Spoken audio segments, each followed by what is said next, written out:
Hello everyone. तो आप सभी का स्वागत है आयुर्वेद वाला चैनल पर। तो देखो, लास्ट अपन ने दो वीडियोस के अंदर ये देख लिया था कि लास्ट की जो वीडियो थी उसमें अपन ने ये देखा कि औषध सेवन काल पढ़ लिया था। दूसरा अपन ने ये देख लिया था कि ऋतुओं के अनुसार राशियां। अब अपन को पढ़ना है तीसरा पेज, और तीसरे पेज में क्या क्या, चलिए पढ़ते हैं, स्टार्ट करते हैं। तो सबसे पहले पहले बात करते हैं यम दृष्टा काल की।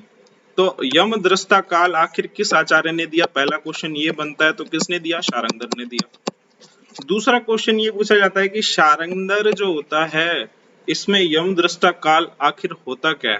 तो यम दृष्टा काल क्या होता है? कार्तिक स्वयं दिना अष्टय, कार्तिक के जो अंतिम 8 दिन है और अगहन के प्रारंभिक 8 दिन है। अगहन मतलब कौन सा आ गया? ये मार्गशीर्ष को बोलते हैं। कौन सा महीना है? मार्गशीर्ष। तो कार्तिक के अंतिम 8 दिन और मार्गशीर्ष के प्रारंभिक 8 दिन टोटल मिला के जो होते हैं 16 दिन का यमदृष्टा काल होता है। तो क्वेश्चन दूसरा क्या आएगा? पहला क्वेश्चन तो ये आएगा कि यमदृष्टा काल किसने दिया? तो शारंगधर ने। दूसरा क्वेश्चन ये आएगा कि यमदृष्टा काल किसको बोलते हैं? तो कार्तिक के अंतिम के 8 दिन और अगहन के या मार्गशीर्ष के प्रारंभिक 8 दिन को क्या बोलते हैं? यमदृष्टा काल। और ये टोटल कितना होता है? 16 दिन का। तीसरी बात इसमें से क्वेश्चन ये आता है कि इस यम दृष्टा काल में अपन को क्या करना चाहिए? स्वल्प भक्षण करने का निर्देश है। ज्यादा नहीं खाना है इसमें, अपन को कम खाना होता है। तो ये 3 क्वेश्चन बनते हैं यम दृष्टा काल से। इसके बाद आती है, इसमें इंपॉर्टेंट चीज आती है परीक्षाएं। तो नेत्र की परीक्षा करेंगे, जीवा की परीक्षा करेंगे, इस तरह से अपन कई सारी चीजों की परीक्षा करेंगे। सबसे पहले बात करते हैं नेत्र की परीक्षा। तो नेत्र की परीक्षा में ये याद रखना है कि वातज के अकॉर्डिंग पित्तज, कफज और त्रिदोषज के अकॉर्डिंग क्या क्या रहती है।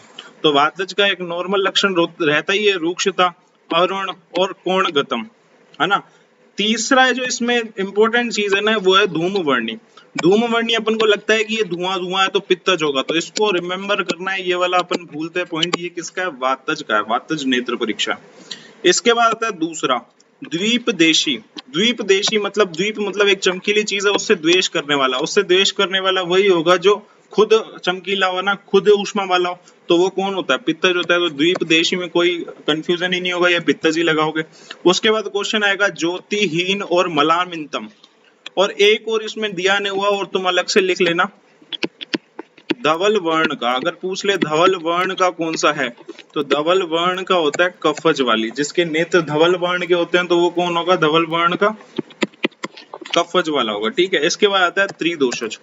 त्रिदोषज में कैसी होगी नेत्र? अंतमग्नम भ्रशम सलिल स्त्रावी।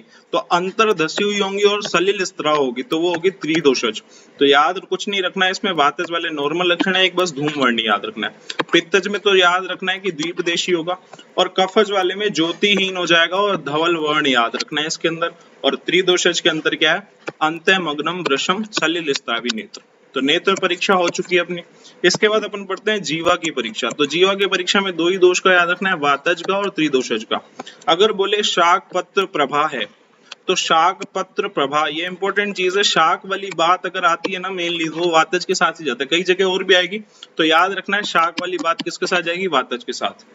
उसके बाद बोले कि जीवा अगर मान लो किसी की परिदग्ध हो गई है, खर स्पर्श हो, तो दग्ध वाली चीज भी आ गई, खर वाली चीज भी आ गई। तो परिदग्ध और खर स्पर्श किसका होगा? त्रिदोषज का होगा। तो वातज और त्रिदोषज में अपन को जीवा याद रखनी है। जिसकी जीवा के अंदर क्या लिख हो? शाक पत्र जैसी हो गई हो, तो वो वातज के अंदर जाएगी। जिसकी परिदग्ध हो गई और खर स्पर्श हो, तो वो त्रिदोषज के अंदर जाएगी। ठीक है। इसके बाद आती है मूत्र की परीक्षा। और मूत्र की परीक्षा बहुत ही इंपॉर्टेंट है। इसमें 2-3 क्वेश्चन गलत होने के चांसेस होते हैं। जैसे वातज वाला, वातज वाले के साथ मिलेगा पांडु वर्णी मूत्र। ये पांडु जो लक्षण है ना, वो हमेशा कफ के साथ जाता है। 1-2 एक्सेप्शन है ना, वो यही एक्सेप्शन कि हमेशा अपन को याद रखना है पांडु हमेशा किसके साथ जाता है? कफ के साथ। पर ये याद रखना है कि ये वातज वाले के साथ जाए इसके अंदर, मूत्र परीक्षा के अंदर। तो ये इंपॉर्टेंट पॉइंट है कि पांडु वर्णी कौन सा है? वातज वाला। उसके बाद नेक्स्ट आता है पित्तज। तो पित्तज वाला कैसा होगा? नील वर्णी। ठीक है, सिंपल है। रक्तज वाला रक्तवर्णी। और कफज वाले में भी इंपॉर्टेंट चीज याद रखनी है, ये फेनिल जो है वो हमेशा वात के साथ जाता है। पर इस मूत्र परीक्षा में फेनिल किसके साथ गया है? कफज के साथ। तो ये दोनों चीजें इंपॉर्टेंट है।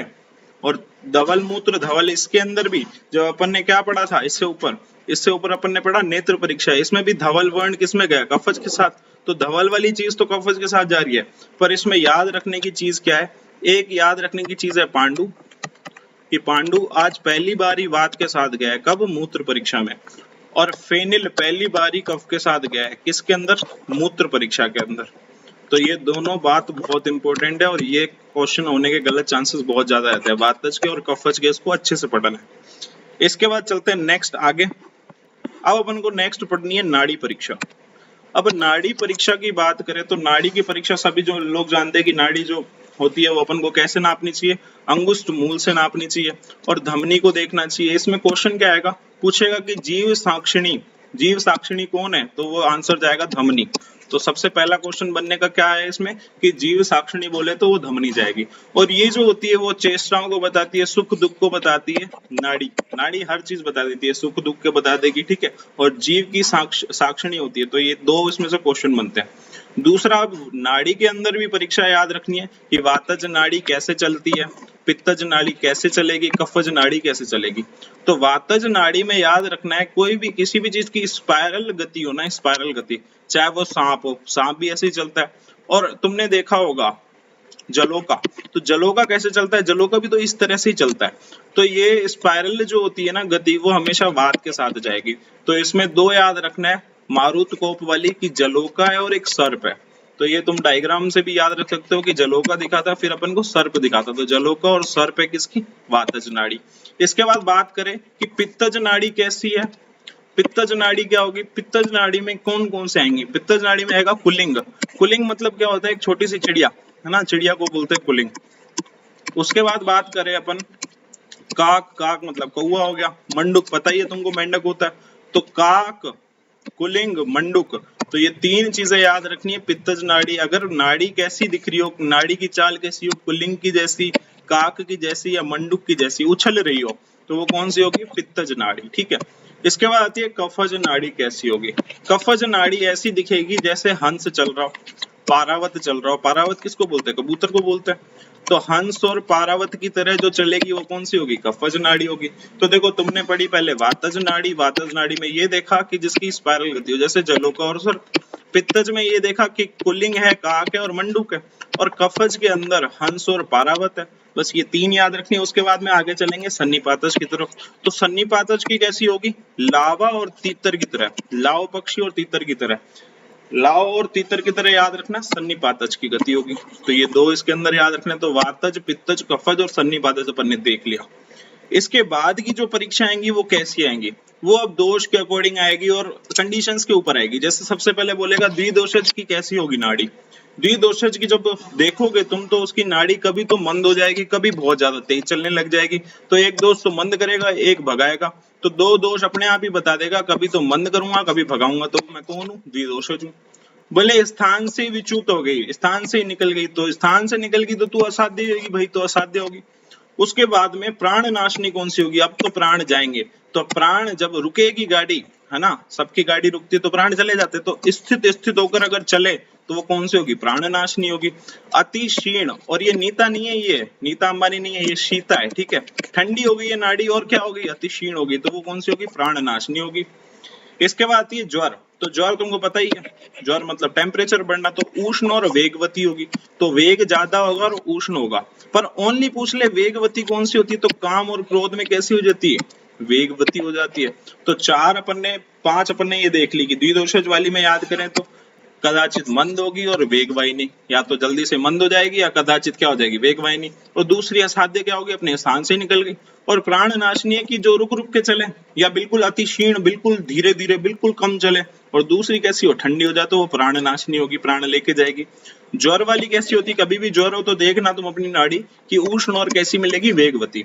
और काम क्रोध के टाइम में बहुत ज्यादा स्पीड में चलती है, वेग वहां होती है। इसके बाद आती है दीप्त अग्नि। तो अगर किसी की अग्नि दीप्त है तो वो कैसा होगा? वो लघु लघु फील करेगा। तो लघु और वेगवती। तो दीप्त अग्नि वाला भी कैसा करेगा? लघु और वेगवती। इसके बाद स्वस्थ पुरुष। अब कोई स्वस्थ है तो उसकी देखोगे नाड़ी तो उसकी कैसी दिखेगी? स्वस्थ आदमी स्थिर और बलवान ही रहेगा। तो स्थिर और बलवान किसकी रहेगी? स्वस्थ की। तो स्थिर बलवान एक तो स्वस्थ और दीप्त अग्नि, इन दोनों में तुमको याद रखना है। जहां पर लघु है ना, तो लघु के साथ तो कौन जाएगा? दीप्त अग्नि। और स्थिर के साथ कौन जाएगा? स से स्थिर और स से क्या? स्वस्थ। तो स्थिर के साथ में स्वस्थ जाएगा, ठीक है। इसके बाद में आती है कि मंद अग्नि हो किसी की और धातुएं कम होगी तो उसकी मंदतर नाड़ी होगी, बहुत कम चल रही होगी, धीरे धीरे चल रही होगी, ठीक है, मंद होगी। इसके बाद में आगे बात करें, अगर मान लो किसी को रक्त विकार है ना, ब्लड में कोई इशू आ रहा है, तो उसकी कैसी होगी, उसकी उष्ण होगी और गुर्वी होगी। अब बताओ उष्ण और वेगवती किसकी है, ये तुम लोग कमेंट में बताओगे मेरे को कि उष्ण और वेगवती किसकी है। अभी तो अपन ने पढ़ा है, इसके जस्ट पहले ही पढ़ा है, तो उष्ण और गुर्वी बताया तो वो रक्त विकार है, तो उष्ण के साथ गुर्वी है ना, गुर्वी तुमको बताएगी ये रक्त विकार की है। अब उष्ण और वेगवती ये तुम कमेंट में बताओगे। इसके बाद करते हैं शुदित। शुदित की नाड़ी कैसी होगी, अगर भूख लग रही है तो तुम ज्यादा उछलोगे, तो चपल नाड़ी होगी उसकी, है ना। उसके बाद में बात करें तृप्त, अगर मान लो कोई तृप्त हो चुका है, खाना वाना खा के बैठा है, तृप्त हो चुका है, तो उसकी स्थिर होगी। अब तुम मेरे को ये बताओगे कि स्थिर और बलवान किसकी थी। स्थिर नाड़ी तो तृप्त की है, पर स्थिर और बलवान किसकी है, तो ये दो आंसर अब तुम कमेंट में दोगे, ठीक है। तो आज की क्लास यहीं समाप्त करते हैं, तो इसको अच्छे से पढ़ते रहो, धीरे धीरे डेली डेली वीडियोस आती रहेंगी, और लाइक करना कमेंट करना मत भूलना, नहीं तो आगे वीडियो नहीं आएंगी। Okay, good night.